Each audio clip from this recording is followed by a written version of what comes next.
Do your best to not be offended. Do your very best. Do your very, very best to not be offended. My intention is not to offend you. And there's a conversation we need to have if we're committed to healing together. Hi, I'm Dr. Venus, and I'm committed that we as a people heal Black love so we can manifest millions together.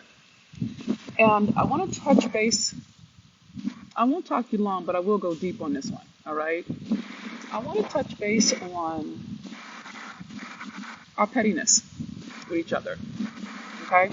I'll give you some examples. Please go ahead and start tagging and sharing, okay? This is an important conversation that we need to have if we're committed to healing and thriving together as a people.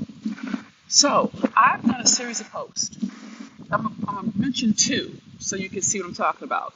One was when Will Smith was being interviewed on a red carpet when he won the Golden Globe Award for King Richard. And he shared the responsibility of covering the young actresses and the Black actresses, as well as the Black female lead, by virtue of introducing people, speaking up for Black women, and really wanting to be that kind of Black man, okay? And for all of my Blackmores and Hoteps, I know you don't like the term Black. I'm using it in terms of identity, not race. So please miss me on correcting me on that, okay? It's not necessary. It's fine if you don't believe what I believe. It's okay if we don't have the same terms. However, I'm out to build something that will make a difference for us as a people. Please empower my power by keeping your opinion to yourself on this platform. I'm not mad at you, but I'm moving something forward that has to do with identity formation, not with politics, not even necessarily spirituality, okay? So that's the first thing, is that he took on leveraging his masculinity in service of covering and supporting and empowering the Black women as an honor, okay? And people have some opinions about that. Black people did. And today I posted a beautiful acknowledgement by Senator Cory Booker, okay, in terms of Judge Jackson Brown, after she had been, in my experience, racially attacked and undermined and positioned by white extremists pretending to be senators, okay? And so I noticed, no, really, go ahead and share this. I noticed how quickly other people of African ancestries are to find fault on a page that is designed to heal Black love. And here's the thing, no, his speech was amazing, Shelley. It was everything right. And I want you to know, I listened to him, I start crying because to hear a Black man say, you are worthy, you belong here, don't worry, God's got you, you made it here. They can say what they need to say. I felt like that he was talking to me. You know what I'm saying? That's how I felt. And I realized a lot of us as Black women, we haven't had that kind of confirmation, okay, from a Black man publicly. Do you understand?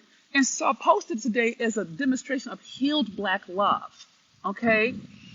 And I'm a bit surprised about how many Black men or men of African ancestry or melanated brothers, pick your poison, find it necessary to criticize. And then I saw some sisters being petty and ugly because Judge Brown didn't define woman, not realizing that that is a political pitfall that they were trying to get her in, right?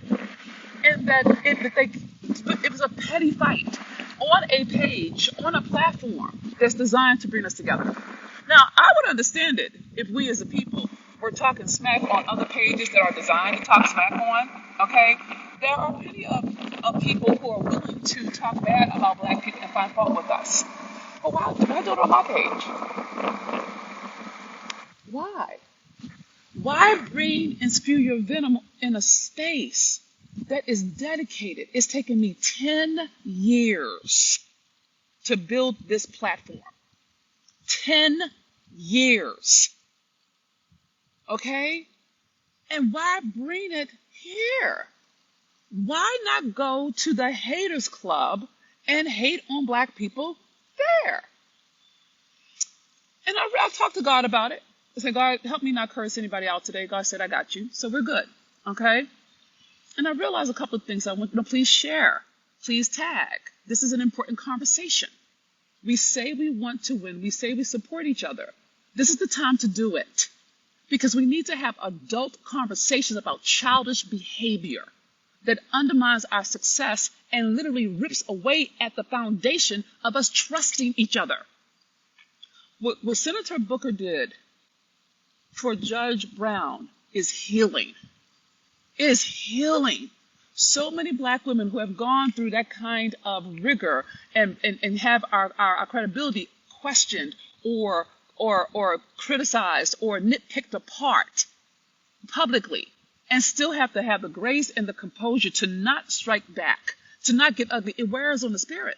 Thank you for sharing. Thank you for tagging. I appreciate you. Thank you for your partnership. And then for other black women to get upset because you wouldn't define woman is very short-sighted, because you're not looking at the longer picture.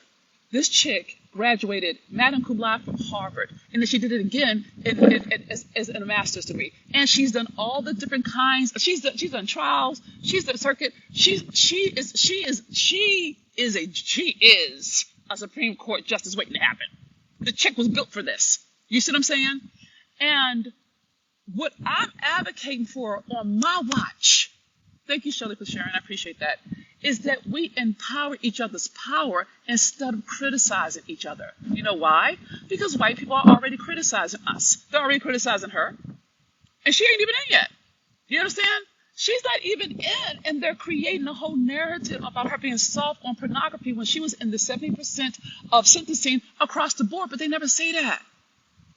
And we're missing the bigger conversation because we're pointing to old wounds around, well, she should have done that, or old wounds, or he's white now, he's black now, Corey wasn't black last year. So I want you to be very clear.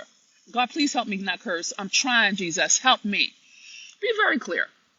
If you are a person of African ancestry in America, you have white blood in you.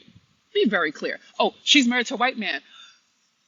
Do you understand that has nothing to do with her ability to do the job? If somebody said that to you or your mother or your father about who they loved, as if that was a qualification for them to do the job, how would you feel? Why bring that up as if that discredits her ability? She has a proven track record. Hillary Clinton had a proven track record. It's unfortunate that the behavior of the men around her derailed this screwed up her whole conversation. My point is this. There is something in Black America called crabs in a barrel. You may have heard of it. It's this notion that Black people will tear down another Black person who is going up. Oh, thank you, Elder, for sending me stars. Thank you for the tangible support. I appreciate that. That we'll tear down somebody who's on their way up. Okay? And the logic is simple. We do that out of spite and pettiness and jealousy. I think it's more. Okay? I think the reason why we find fault with each other, especially when we're on the ascent, or when we're about to make history, or we're about to do something that is huge, that will transform the trajectory of human history. I say the reason you and I, as people of African ancestry, do that go into that petty mode, is because we're afraid. We're afraid of winning. Hear me out. Yes, share. Yes, tag. Hear me out. Stay with me. When you have been oppressed for generations, you start to see, let me say this. Let me say this is a better way of saying it. There's this thing that if you put flies in a jar and you put a lid on it, they will fly up against that lid and bump their heads of it over and over and over again. And then if you take that lid off the jar, they never fly out. They never even question it. They're so used to living within the limitations. It occurs to them they can live without of it. Okay? This is as a theorist, as an identity theorist for a Ph.D. from Stanford, for those of you who think I'm just tough and cray-cray, okay, that I've been studying for 30 years, holler and preach, who just happens to be really good at making money. I've done 5 million in less than 6 years because I'm willing to heal. All right. I say that we're so oppressed internally that we have, in a lot of ways, drank the Kool-Aid of white supremacy, and we become their mouthpiece toward each other. Did you catch that? We become the mouthpiece for white supremacy, for massa, to keep us in place. Because we have been kept in place. We have been talked down to, degraded, oppressed. So we take that behavior and we do it on each other. Does that make sense? So I want you to be very clear. There's a cost to that behavior. Because each time we do that to each other, it only empowers white extremists to come for us harder. Do you understand that? The more we cut each other down, the less credibility we have in the marketplace, the less credibility we have in the world, the more damage we do to our families, the more damage we do to our sisters, our brothers, in our immediate family. I'm not even talking culture right now. Think about people that you love, and you go home for Thanksgiving, and you put your hair together, you looking cute, and they're like, oh, you put on a few pounds. You never want to come back. And that aunt or uncle could be the person who could fund your dream. Do you see what I'm saying? My point is, there's a cost to the petty. There's a cost to being petty. And you are bigger than that. You are not white supremacy's hoe. I wanted to say something else. And you don't get to let them use you to be the mouthpiece to oppress those that you say you're committed to winning with. Now, if you are anti-us, then leave me. I'm not your teacher. If you are anti-us thriving, leave me. Just go. I have no problems with that. But be very clear. This is my calling. This is what me and God do. Okay? And I'm not going to have you be on my platforms cutting down, bashing, being sarcastic, dropping turds into space just because you don't think it's possible. It doesn't fit your expectations. And you feel like you have a right to just say what you want on a platform that's literally designed to have us heal. No, you should continue to share because it's an important conversation. It's an adult conversation. Somebody has to grow up in our culture, and that is us. We are the first generation that can actually do things without having to go through the gatekeepers. You see what I'm saying? That our ancestors had to go through, even our moms and dads. We can do something different. But we can't do it with the pettiness. So I'm going to encourage you to stop letting white supremacy pimp you. Each time you're cutting somebody down, you're cutting yourself down. Each time you feel a need to be right at the expense of somebody else's truth, you might as well say you're massa. You might as well call yourself overseer because you have become that which we are fighting against. And it's not happening on my watch. You can do it somewhere else, and you have that right to. But you will not defile my God.